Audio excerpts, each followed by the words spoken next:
Graça e paz, meu irmão, gratidão damos a Deus pela oportunidade de um novo dia poder parar, meditar na palavra do Senhor, para buscar nele as soluções das nossas dificuldades, o descanso para o pesado fardo da vida às vezes, a tranquilidade e a paz, principalmente a paz que ele promete nos dar e, no nosso íntimo, a nossa disponibilidade para poder servir verdadeiramente a sua obra, a obra de nosso Deus e Pai, aquele que nos socorre, aquele a quem devemos apresentar as nossas orações, as nossas súplicas, as nossas necessidades.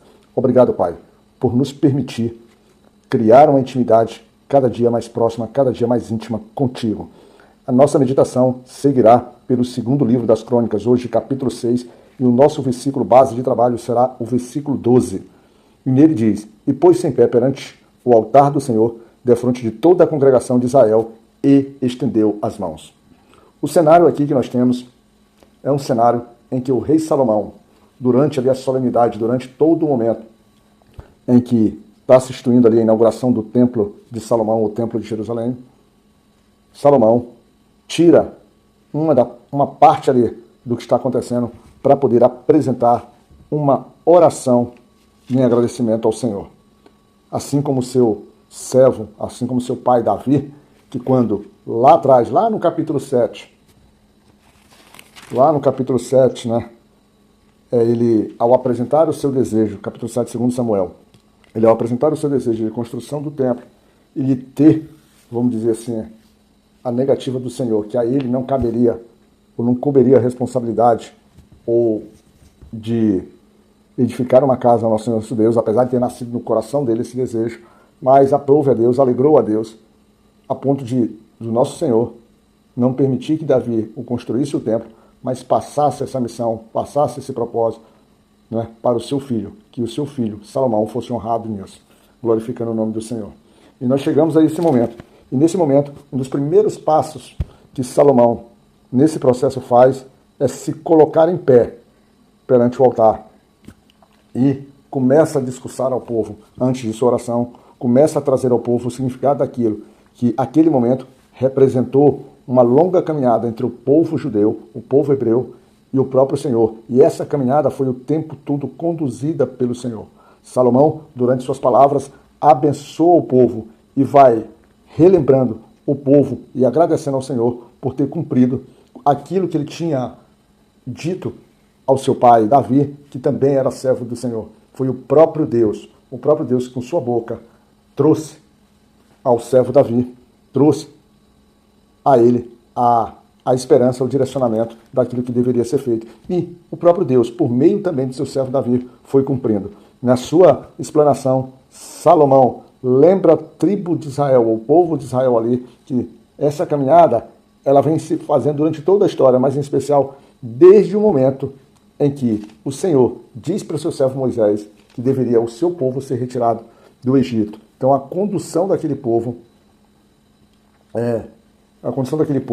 era sobre o povo de Israel, mas também lembra entre o versículo 5 e o versículo 6 que em nenhum momento o Senhor de Israel havia selecionado qualquer lugar para que lhe fosse construída uma casa.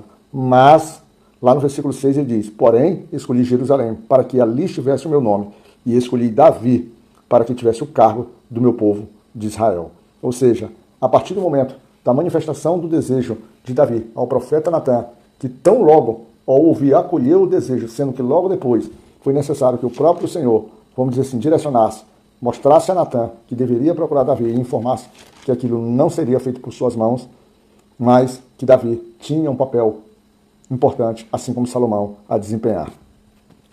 E o desejo nascido no coração de Davi, apesar de que em nenhum momento o Senhor tivesse indicado uma caminhada, um propósito nesse sentido, mas esse desejo nascido ao coração dele é um desejo que é bem visto, que é bem recebido pelo Senhor, que diz ao seu servo Davi: bem fizeste ter isso no teu coração. E aí Salomão está trazendo isso ao povo e trazendo também a alegria de, apesar de que seu pai Davi não ter tido o direito, vamos dizer assim, de levantar as paredes, de levantar o templo, mas aquilo foi confirmado foi confirmado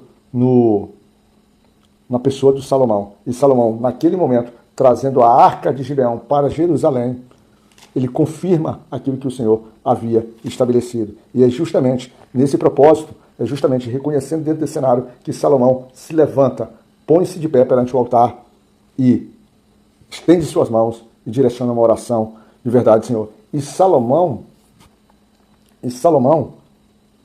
faz isso, mas não faz isso dentro do templo, porque o Salomão é apenas rei, ele não é sacerdote, ele não tem, vamos dizer assim, ele não tem o direito, ele não tem a autoridade dentro do conceito que aqui existia de estar dentro do templo. Então ele constrói, ali no versículo 13, diz assim, porque Salomão tinha feito uma base de metal de 5 côvados de comprimento, e de 5 côvados de largura, e de 3 côvados de altura, e a tinha posto no meio do pátio, e pôs-se nela em pé, e ajoelhou-se em presença de toda a congregação de Israel, e estendeu as mãos para o céu. Mesmo no seu desejo, mesmo na sua oração, mesmo no seu ato de glorificação e de honra ao Senhor, Salomão, ele observa os limites que lhe cabia. Ele observa, e lá no pátio, aonde o povo se estabelecia, aonde o povo se fazia presente, deixando o lugar santo e lugar santíssimo reservado para aqueles que o Senhor havia dado autoridade para poder se fazer presente diante do seu nome.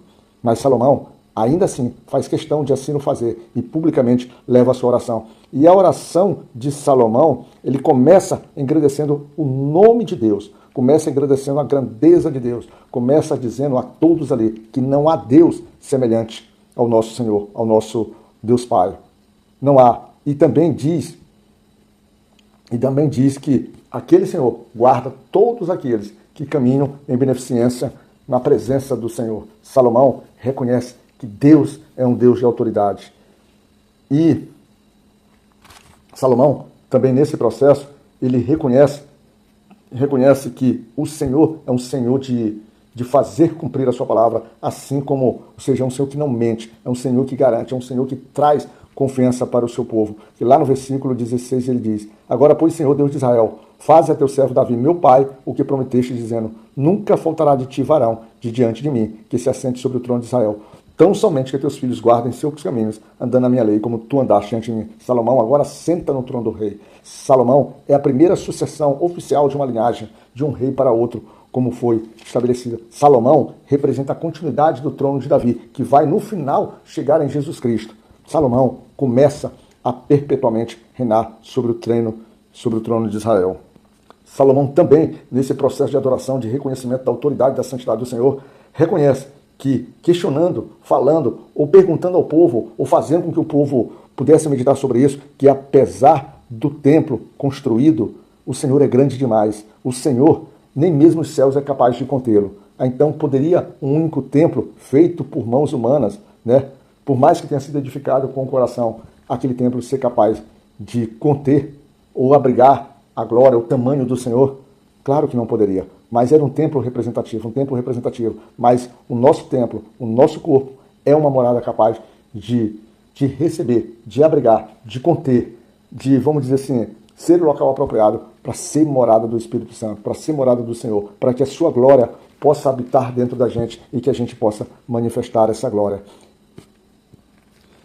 E aí, no contexto, Salomão apresenta aquele lugar para que fosse santificado ao Senhor. Salomão traz para que o coração do Senhor aceite que ali era um lugar abençoado, ali é a sua morada. O próprio Senhor já havia confirmado isso e fazendo presente naquela nuvem espessa.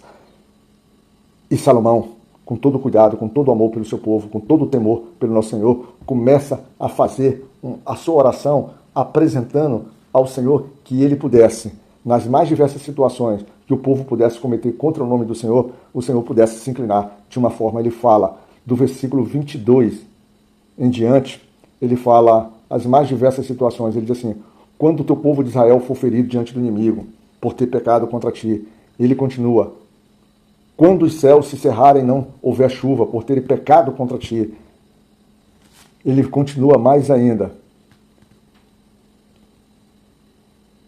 Quando o estrangeiro que não for teu povo, mas vier de terras remotas para te adorar, quando o teu povo sair à guerra contra os teus inimigos, quando pecarem contra ti, Senhor, e tu te dignares contra eles.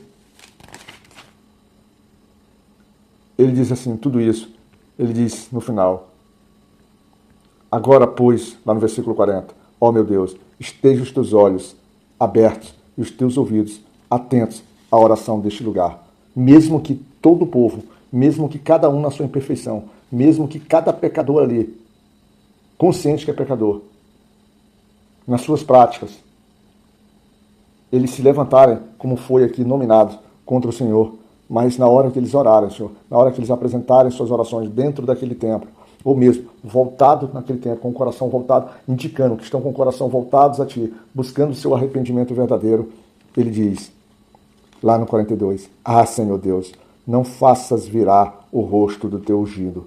Lembra-te das misericórdias de Davi, o Teu servo. Ou seja, Pai, o povo vai errar, mas precisa da Tua misericórdia. É uma manifestação de temor, é uma manifestação de gratidão, é uma manifestação do rei Salomão de reconhecimento do poder de Deus, da autoridade de Deus. É uma manifestação da dependência de um rei diante do seu povo, para que o seu povo entenda, para que o seu povo compreenda e para que o povo aceite que Salomão é apenas uma manifestação física da vontade de Deus sobre o povo de Israel, mas que quem reina e quem direciona aquele povo é o Senhor. E aí, meu irmão, o que nós podemos deixar como resultado final de tudo isso é, se você ainda não fez da mesma forma dentro da sua casa, faça. Levante-se diante de toda a tua casa, dos teus filhos, da tua mulher, daqueles que habitam no meio de ti. Levante suas mãos, ou feche os seus olhos, baixe sua cabeça, não sei, e faça. E faça essa declamação pública. Faça essa oração. Explique a eles que a tua casa não é conduzida pela tua força, é conduzida pela força, pela vontade e pela direção do Senhor. Graças a Deus, Pai Todo-Poderoso e Misericordioso, nessa quarta-feira, que as bênçãos do Senhor sejam derramadas sobre a tua casa e que a tua vida, a minha vida, a vida de todos aqueles que amamos e a vida dos nossos inimigos esteja sobre a posse, sobre a guarda e sobre o trabalho e a transformação que o Senhor dará a cada um de nós. Que o Senhor cuide de nós.